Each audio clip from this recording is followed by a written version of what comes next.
Matet De Leon, may pakiusap para sa mga PWD na hindi nakikita ang disability.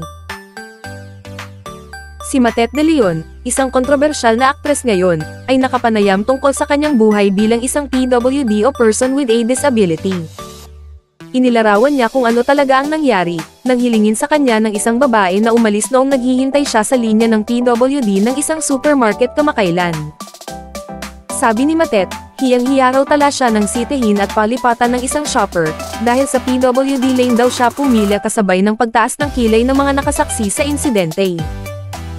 May impresyon ng mga tao sa loob ng grocery shop, na nagpapanggap lamang na PWD ang aktres para mapabilis ang pagbabayad nito sa cashier.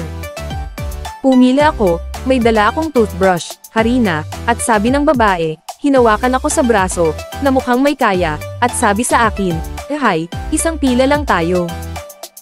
Sabi ko, "PWD po ako." Doon pa lang, naramdaman ko na ang kahihiyan, pinagtinginan ako ng mga tao. Nahiya ako talaga, medyo issue ko lang is respeto naman. Hindi naman porke hindi nila nakikita ang disability, ang pahayag ni Matet pagkatapos ng special screening at media ko ng bagong Kapuso series na Love Before Sunrise. Pagpapatuloy pa ng anak ni superstar Nora Honor.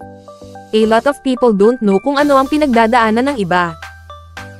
Pag depressed kasi ang isang tao, sobrang hirap maligo, mahirap kumain, baka pati pagtayo para mag-grocery, hirap na hirap sila. Hindi kasi nila alam yun. Baka may pinagdadaanan ng tao, say pa ni Matet.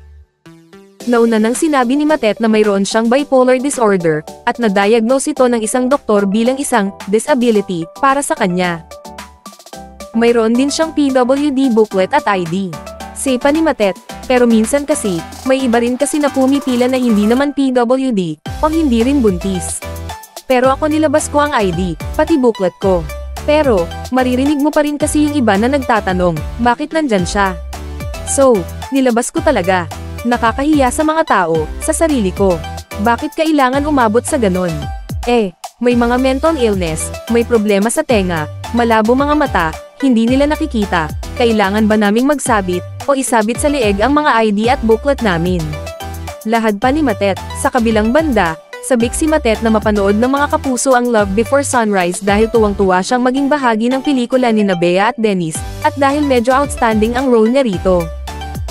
Ang pelikulang, Love Before Sunrise, ay idinirect ni Mark Sicat de la Cruz at Carlo Cano, at mapapanood ito sa GMA Network at Viu Philippines sa Oktubre. Huwag kalimutang i-like ang video na ito at mag-subscribe sa aking channel.